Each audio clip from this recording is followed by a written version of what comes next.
ഈ അമ്മയും ദേവു ഇവരുടെ ഉണ്ടാകുന്ന പ്രശ്നത്തിന് ഞാൻ പെടാപ്പാട് വിടുന്നത് എനിക്കറിയില്ല. ഈ അമ്മയും അമ്മായിയമ്മ പോരും എന്നൊക്കെ പറഞ്ഞ് കേട്ടിട്ടുണ്ട്, പക്ഷെ ഇവരുടെ പോരൊന്നുമില്ല. ഇവരുടെ അങ്ങോട്ടും ഇങ്ങോട്ടും. നമസ്കാരം. ഈ യൂട്യൂബില് പക്ക ഉടായിപ്പായിട്ടുള്ള കുറച്ച് ഫാമിലി വ്ളോഗേഴ്സ് ഉണ്ട്. അതില് നമ്പർ 1 ഉടായിപ്പായിട്ടുള്ള ഒരു വ്ളോഗറിനെയാണ് ഞാൻ ഈ കാണിച്ചേക്കുന്നത്. പലപ്പോഴായിട്ട് ഇയാളുടെ ഒരു വീഡിയോസിന്റെ പാറ്റേൺ നിങ്ങൾ നോക്കിക്കഴിഞ്ഞാൽ നിങ്ങൾക്ക് അത് മനസ്സിലാക്കാൻ സാധിക്കും. ഉടായിപ്പ് മാത്രമാണ് കാണിച്ചുകൊണ്ടിരിക്കുന്നത്. അതായത് ഒരു ഫാമിലി ആകുമ്പോൾ ആ ഫാമിലിയിൽ പല പ്രശ്നങ്ങളുണ്ടാകും. ഇപ്പം ഭാര്യ, ഭർത്താവ്, അമ്മ, അല്ലെങ്കിൽ അമ്മായി അച്ഛൻ, അമ്മായി അമ്മ, നാത്തൂന്മാര്, അങ്ങനെയൊക്കെ താമസിക്കുന്ന വീട്ടില് ഉറപ്പായിട്ടും വഴക്കുകളും പ്രശ്നങ്ങളും അങ്ങോട്ടും ഇങ്ങോട്ടും ഒക്കെ തർക്കങ്ങളും ഒക്കെ ഉണ്ടാകും. എന്നാൽ ഒരു ഫാമിലി വ്ളോഗർ ആണ്, അല്ലെന്നുണ്ടെങ്കിൽ ഒരു വ്ളോഗർ ആണ് എന്ന് പറഞ്ഞുകൊണ്ട് ഈ വീഡിയോസ് ഒക്കെ തന്നെ എടുത്ത് പബ്ലിക്കിന് മുമ്പിൽ പ്രദർശിപ്പിക്കേണ്ട ആവശ്യമുണ്ടോ? നാട്ടുകാരെ അറിയിക്കേണ്ട ആവശ്യമുണ്ടോ? അമ്മയുമായിട്ട് വഴക്കിടുക, അല്ലെന്നുണ്ടെങ്കിൽ അനിയത്തിയുമായിട്ട് വഴക്കിടുക, ഭാര്യയുമായിട്ട് വഴക്കിടുക, ഒന്നും രണ്ടും പറഞ്ഞ് അവരെ കരയിപ്പിക്കുക, എന്നിട്ട് ആ വീഡിയോ അതുപോലെ എടുത്ത് പോസ്റ്റ് ചെയ്യുക. ഇവരെല്ലാവരും ഇങ്ങനെയാണ്, ഇവരുടെ നടുക്ക് പെട്ടുപോകുന്ന ഞാനാണ് ഏറ്റവും വലിയ ദൗർഭാഗ്യമുള്ളവൻ എന്ന രീതിയിൽ പോസ്റ്റ് ചെയ്യുന്നതിലൂടെ ഈ വ്യക്തി ഉദ്ദേശിക്കുന്നത് എന്താണ്? അതിലൂടെ വ്യൂസ് കിട്ടുക എന്നുള്ള ഒരു ഉദ്ദേശം മാത്രമേ ഉള്ളൂ. ഇവർ തന്നെ പറയും, ഞാൻ വ്യൂസിന് വേണ്ടിയിട്ടൊന്നും അല്ല, എൻ്റെ വീട്ടിൽ നടക്കുന്ന കാര്യങ്ങൾ അറിയിക്കാൻ വേണ്ടിയിട്ട് ജസ്റ്റ് ചെയ്യുന്നു എന്നേ ഉള്ളൂ, എനിക്ക് വ്യൂസ് ഒന്നും അല്ല ആവശ്യം. പക്ഷെ വ്യൂസ് തന്നെയാണ് ആവശ്യം. വ്യൂസ് എന്ന് പറയുന്ന ഒരേ ഒരു ലക്ഷ്യത്തോടു കൂടിയിട്ടാണ് ഇത്തരം കാര്യങ്ങളൊക്കെ എടുത്ത് പ്രദർശിപ്പിച്ചുകൊണ്ടിരിക്കുന്നത്. ഈ പറയുന്ന ഈ വ്യക്തി റീസെന്റ് ഒരു വീഡിയോ ഇട്ടിട്ടുണ്ട്. ആ വീഡിയോയില് സ്വന്തം അമ്മയെ ഒന്നും രണ്ടും പറഞ്ഞ് കരയിപ്പിച്ച് ആ അമ്മ കരഞ്ഞുകൊണ്ടിരിക്കുന്ന വീഡിയോ എടുത്ത് വെച്ച് പ്രദർശിപ്പിച്ച് വ്യൂസ് ഉണ്ടാക്കുന്നു. നാണമില്ലല്ലോ? നാണമില്ലേ എന്ന് മാത്രമേ എനിക്ക് ചോദിക്കാനുള്ളൂ. അമ്മയോട് ഒന്നും രണ്ടും പറഞ്ഞ് ആ അമ്മയെ വിഷമിപ്പിക്കുകയാണ്. അപ്പോൾ പറയാനുണ്ടായ കാരണം ഞാൻ പറയാം. ഭാര്യ രാവിലെ പോകാൻ വേണ്ടിയിട്ട് ലേറ്റായി, എഴുന്നേക്കാൻ ലേറ്റായി. അപ്പൊ അമ്മ ഭാര്യയെ വിളിച്ചില്ല.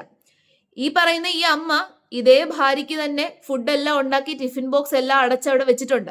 അങ്ങനെ ഫുഡ് ഉണ്ടാക്കി അവിടെ അടച്ചു വെച്ചേക്കുന്ന ആ അമ്മയോട് ചോദിക്കുകയാണ്, അമ്മ എന്തുകൊണ്ട് വിളിച്ചില്ല, അമ്മ ഒരു അമ്മയാണോ എന്ന് ചോദിച്ച് ആ അമ്മയെ വിഷമിപ്പിച്ച് ആ അമ്മ കരയുന്നത് എടുത്ത് വീഡിയോ എടുത്ത് വെക്കുകയാണ്.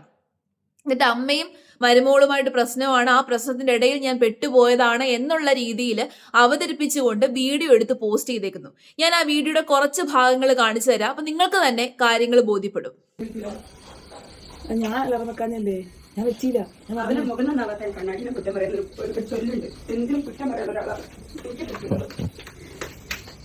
ഞാൻ നിങ്ങളൊന്നും ഉദ്ദേശിച്ചല്ലേ പറഞ്ഞേ. നിങ്ങളൊന്നും കൂട്ടിയാ കൂടൂല. നിങ്ങളെന്തിനാ അതിനൊക്കെ വിഷമിക്കുന്നേ? ഞാൻ ചുമ്മാ വയ്ക്കുന്നില്ലേ? അല്ല മോനെ, കുറ്റങ്ങൾ മാത്രമേ ഉണ്ടാവുള്ളൂ. എന്നിട്ട് അമ്മമാർക്ക് മക്കള് കല്യാണം കഴിച്ചത് തന്നെയാ അമ്മമാര് കേൾക്കേണ്ടി വരും. എനിക്കത് അറിയാം കേട്ടോ. ഒന്നും ചിന്തിക്കാതെ എന്നെ കൊണ്ട് പറ്റുന്ന കാര്യങ്ങൾ ഞാൻ ചെയ്തു വെക്കാം. പക്ഷെ നീ പറഞ്ഞ വാക്കുണ്ടല്ലോ, നിങ്ങൾ അമ്മയാണോ എന്നൊക്കെ ചോദിക്കാറ്. അതിന്റെ അർത്ഥം കച്ചറുണ്ടാക്കേണ്ട ആവശ്യം എന്താണെന്ന് ആവശ്യം എന്താണ്? നീ എന്തിനാ വർത്താനം പറയേണ്ട ആവശ്യമില്ല. ഇതൊന്ന് പറഞ്ഞിട്ടുണ്ടാ എന്തിനാ ഈ വർത്താനം പറയേണ്ട ആവശ്യമുള്ളത് മോനെ? ഈ എന്തിനാ അങ്ങനെ പറയേണ്ട ആവശ്യമുള്ളത്? ഞാൻ അറിയിട്ട് ചോദിക്കാം, എന്തിനാ അങ്ങനത്തെ ഒരു വാക്ക് പറയേണ്ട ആവശ്യം? ഞാൻ ഒന്നും ചിന്തിച്ചില്ല. ഈ ചിന്തിക്കാതെ വർത്താനം പറയേണ്ട മോനെ. ഇതൊക്കെ ഉണ്ടല്ലോ എപ്പോഴും പറയണത് എന്താ അറിയോ, മക്കൾ നല്ലതുണ്ടല്ലോ. മക്കളൊക്കെ വളർന്നു കഴിഞ്ഞ് കഴിഞ്ഞാൽ കല്യാണം കഴിയുമ്പോൾ മാറി താമസിക്കാന്ന് ഇപ്പൊ ഇങ്ങനെ പറയുന്നുണ്ടല്ലോ, അത് ഏറ്റവും നല്ല മോനെ. എനിക്ക് പറ്റും, എനിക്ക് ഭയങ്കര സങ്കടമായി. അങ്ങനത്തെ വാക്കൊന്നും പറയുന്നുണ്ട് കേട്ടോ. അങ്ങനത്തെ വാക്കൊന്നും പറയാൻ പാടില്ല മോനെ.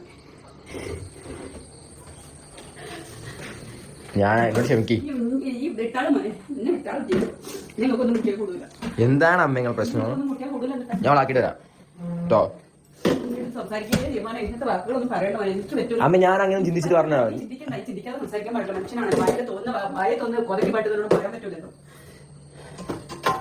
ഞാൻ ഒന്നും ചിന്തിച്ചില്ല, ഞാൻ അങ്ങനെ വിചാരിച്ചിട്ടില്ല, അങ്ങനെ ഉദ്ദേശിച്ചിട്ടല്ല പറഞ്ഞേ. ഒന്നും ഉദ്ദേശിച്ചിട്ടില്ല.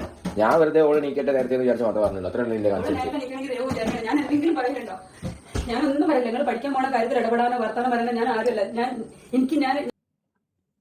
രാവിലെ എഴുന്നേറ്റ് കഷ്ടപ്പെട്ട് മരുമോൾക്ക് വേണ്ടിയിട്ട് ഫുഡെല്ലാം ഉണ്ടാക്കി അവിടെ വെച്ച് കഴിയുമ്പോൾ നിങ്ങളൊരു അമ്മയാണോ എന്ന് ഒരമ്മയോട് ചോദിച്ചു കഴിഞ്ഞാൽ ഉറപ്പായിട്ടും വിഷമം വരും.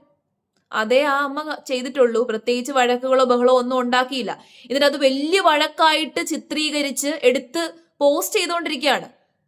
ആ അമ്മയെ സ്വയം കരയിപ്പിച്ചതാണ്. ഇത് അഭിനയമാണോ എന്നറിയത്തില്ല, ഇവരുടെ എല്ലാവരുടെ അഭിനയമാണോ എന്നറിയത്തില്ല. പക്ഷെ ആ അമ്മയുടെ കരച്ചിൽ കണ്ടിട്ട് അഭിനയമായിട്ട് തോന്നിയിട്ടില്ല.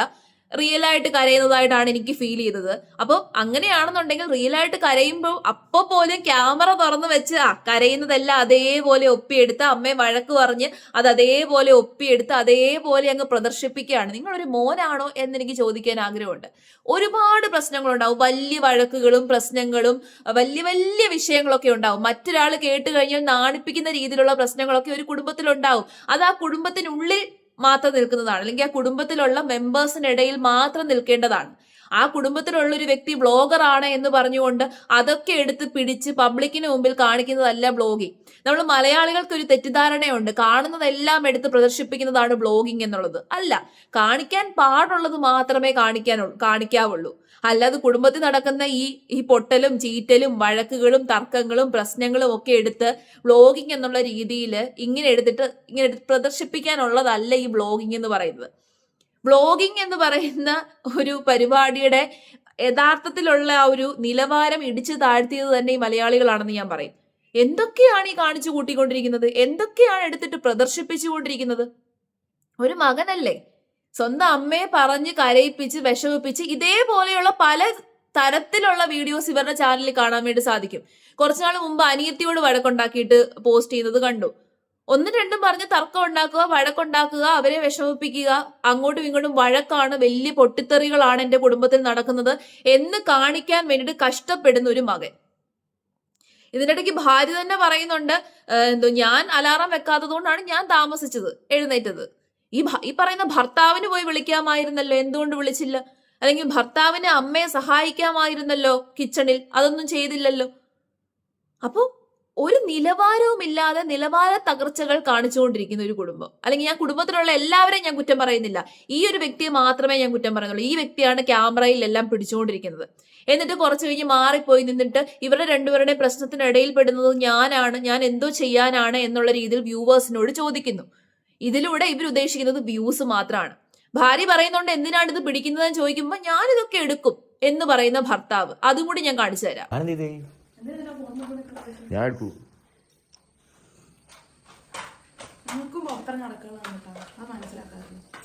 പുറത്തിറങ്ങി നടക്കണ്ട എന്താ തെറ്റുള്ളത് പറഞ്ഞാല്? ഞാൻ അമ്മയോട് പറഞ്ഞ തെറ്റ്, അമ്മ എന്നോട് പറഞ്ഞ ശരി. പറഞ്ഞേ ഉള്ളൂ. എന്നെ പെടുത്തണം, ഞാൻ ഒന്നും പറഞ്ഞിട്ടില്ല. ഞാൻ വിചാരിച്ച് അമ്മ വിളിക്കും. കേട്ടല്ലോ, ഇതിന്റെ ഇടയിൽ പെടുന്ന ആ പെൺകുട്ടിയുടെ അവസ്ഥ നിങ്ങളൊന്ന് ആലോചിച്ച് നോക്കി, ആ മരുമകളുടെ അവസ്ഥ നിങ്ങളൊന്ന് ആലോചിച്ച് നോക്കിക്കേ. വല്ലാത്ത കഷ്ടമാണ്. ഒരു നിസ്സഹായത നമുക്ക് കാണാൻ വേണ്ടി സാധിക്കും. കുറച്ച് കഴിയുമ്പോൾ അവർ തന്നെ വന്ന് പറയും ഞങ്ങളുടെ കുടുംബത്തിൽ നടക്കുന്ന കാര്യമാണ്, ഞങ്ങൾക്ക് പ്രശ്നമില്ല എന്ന്. പക്ഷെ നാട്ടിലിറങ്ങി നടക്കണ്ടാവോ? എന്തിനാണ് ഈ ഇത്തരം കാര്യങ്ങളൊക്കെ എടുത്ത് പോസ്റ്റ് ചെയ്യുന്നത്? എന്തിനാണ്? എന്തൊരു നിലവാര തകർച്ചയാണ്. ഇതുപോലെയുള്ള ആൾക്കാരെ നമ്മൾ ഒരിക്കലും പ്രോത്സാഹിപ്പിക്കാൻ പാടില്ല. അതാണ് സത്യം.